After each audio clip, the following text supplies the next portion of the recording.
Krisales Euskal Herria, Krisales Estatuko Elkartearen ordezkaritza bat zen, eta egia esan da eguneroko bizitzan guk ez genukan harremanik Estatuko Krisalesekin. Azken finean, hemengo erakundekin egiten genuela lan, bai Nafarroan, bai Euskal Autonomia Erkidegoan baditugulako transferentzia horiek, orduan hezkuntza arloa, osasun arloa dana hemen egiten genuen.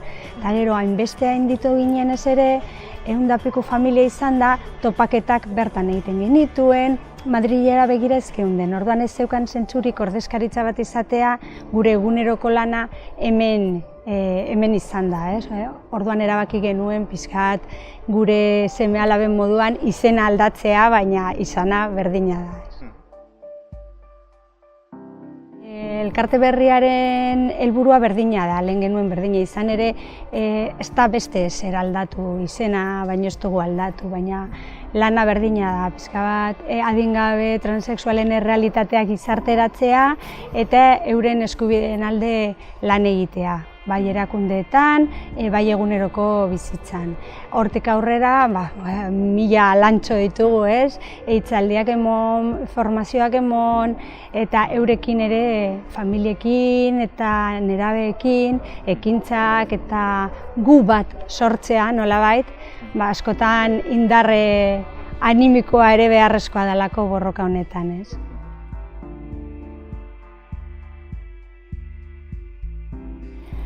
Uribe Kostako Euskara Zerbitzutik deitu ziguten, Plentziako udalak hitzaldi bat antolatu nahi zuela, eta gurekin jarri zen harremanetan, eta halako hitzaldi irekiak antolatzen ditugunean beti formatu bera erabiltzen dugu alde batetik. Ni sexologa moduan nik emoten dut halako testuinguruan jartzen dut gaia, azalpen teoriko bat edo, eta gero gustatzen zaigu bertako herriko edo inguruko nerabe bat eta txiki baten ama edo aita bertan egotea euren bizipenak partekatzen. Nik uste dut alde hau oso potentea dela, jendeak empatizatu egiten duelako, eta lehen pertsonan bizipena entzutean beste modu batean ulertzen da errealitatea. Orduan, han izango gara, Goñi portalean, ostegunean 6:30 aurrera.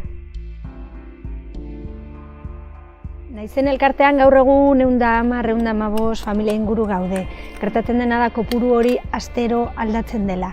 Dei asko ditugulako, eta familia batzuek euren erritmoak dituzte eta askotan harremanetan gaude, hor bide lagun gara eta batzuetan elkartean sartzeko pausua emon arte prozesu bat dago. Orduan kopuru hori gaude, baina jende asko dago inguruan eta momenturen batean sartzen direnak. Eta beste alde batetik, gazteek badukate euren taldetxoa eta bertan badude zenbait nerabek etxean babesa ez daukatenek.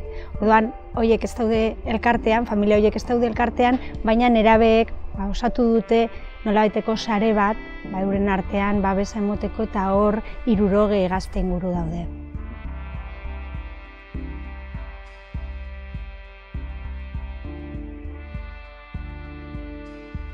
Krisales Euskal Herria bezala hasi ginenetik 2015ean, lehendabizi eman den urratsik garrantzitsuena izan da adingabekoen transexualitatea pentsagarri ez izatetik gizarteratzera. Gaur egun aukera hori badagoela badaukagu buruan. Lehen hori ez zegoen ez da gure irudimenean ere. Askori gertatu zaigu etxean errealitate hori izan da, ezin genuela identifikatu pentsagarria ere ez zelako. Gaur egun badugu gure imaginarioan nolabait, eta hori izan da oso urrats garrantzitsua. Eta gero, hortik aurrera ikusi dugu horrek balio izan duela jende asko identifikatu ahal izatea. Ez bakarrik familiak etxean zeukaten baizik, eta nerabek beraiek ere esaten dute, ni banekien zer gertatzen zitzaidala, baina ez nekien zer. Hau enekielako ez da existitzen zenik ere. Orduan, hori ikusita, esaten dute, hau da niri gertatzen zaidana. Orduan, urrats garrantzitsua izan da, eta hortik aurrera familia hau handitu denean, lan hildo gehiago jorratu ahal izan ditugu, komunikabideek laguntza itzela emon diguten bosgoraino moduan egiteko, eta gero erakundekin egin da lana, eta batez ere gizarteratu da, ezarri dira protokoloak hezkuntzan, osakidetzan, urrats asko emon dira. Zoritzarrez, ekairen suizidioari esker, hor ere urrats handiak emon ziren, pixka bat erakundeetan edo alderdi politikoetan bestelako begirada bat zabaldu dalako eta horrek bultzatu dituelako pausuak emotera.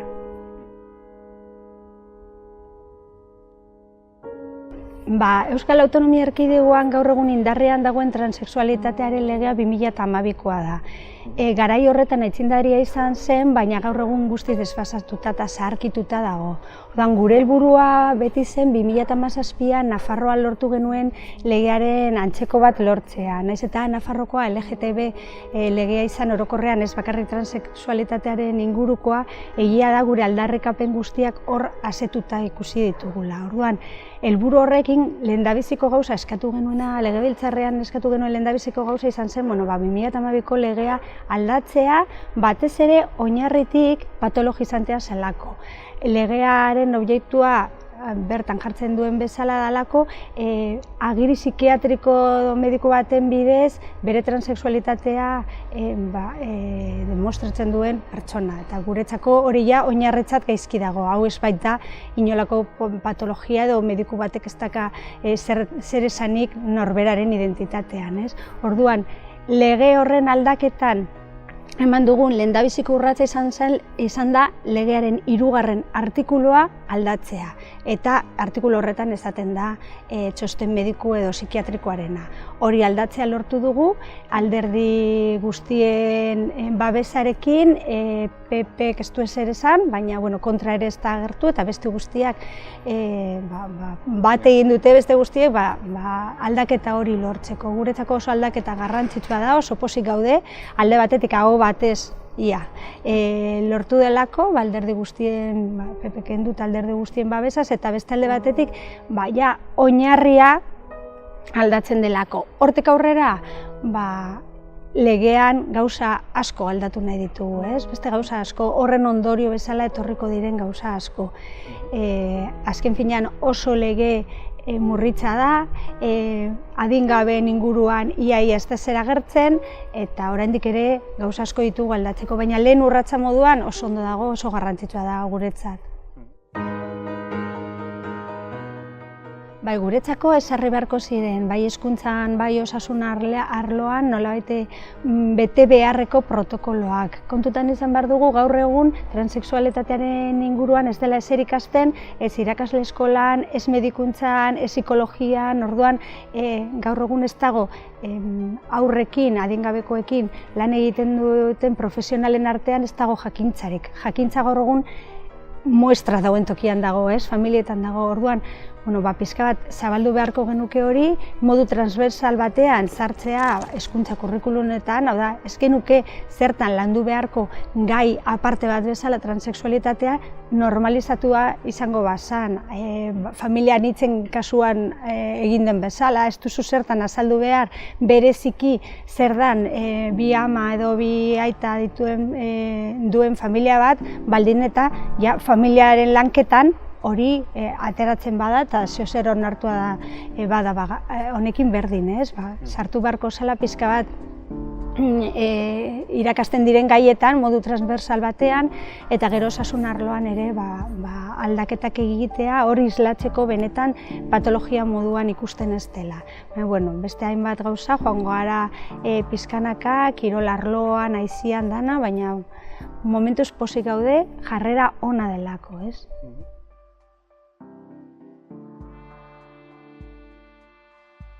Guri benetan gustatuko litzaiguke elkarte moduan desagertu ahal izatea, ez? Hau gizartean zeozer berezi bezala ikusia ez izatea, nire ustez txip aldaketa bat behar dugu oraindik ere, ikusten dugulako hor LGTB jende arrarori eta hemen gu normalak, naiz eta oso toleranteak garenez onartzen ditugun, eta pixka bat txipa aldatu beharko genuke eta ulertu danak garela anitzak, inor ez dela normala, normaltasuna ez baitelako existitzen, ez? Modu estadistiko batean, batzuek beteko ditugu pauta batzuk eta beste batzuk, baina pixka bat txip aldaketa hori, aniztasuna balore bezala ikusiko duen gizarte batera pausuak emotea. Nik uste dut horretarako haur transexualen belaunaldi honek aukera paregabea ematen digula mundua beste ikuspuntu batetik ikusteko, eta hori aprobetxatu nahiko genuke gizartean benetako aldaketa bat egiteko, ez. Elkarte moduan, une honetan indarra jarri ditugu nerabeengan.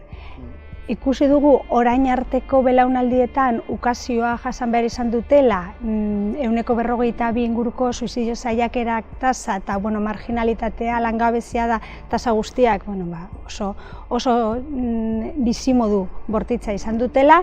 Ikusten dugu beste alde batetik orain txikitsuak diren edo transitua txikitan egin dutenen belaunaldiena oso ondo daudela, eta tartean geratu zaigu nerabeen belaunaldi hori. Eta hor, batzuk oso ondo daude eta beste batzuk ez.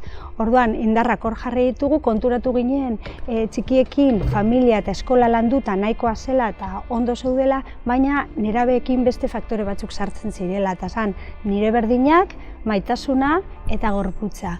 Orduan, indarrak hor jarri ditugu gu bat sortuta, berdinen arteko sareak sortuz, eta gero euren gorputzarekiko harremana hobetzen saiatuz. Gero ze erabaki hartuko duen bakoitzak hormonak hartu ez hartu ez dakiz zer, hori errespetatu beharko dugu, baina bai, gure mezua dela, zure gorputza zoragarria da moduan, eta pixka bat hor jartzea indarra munduan beste modu batean egon daitezen. Orduan, batez ere, hori nerabeekin ari gara indarra jartzen, aisialdi talde moduko bat sortu dugu hilean behin ekintzak antolatzen dizkiegu, eta halako tailerrak, eta nahiko emaitza ona ematen ari da.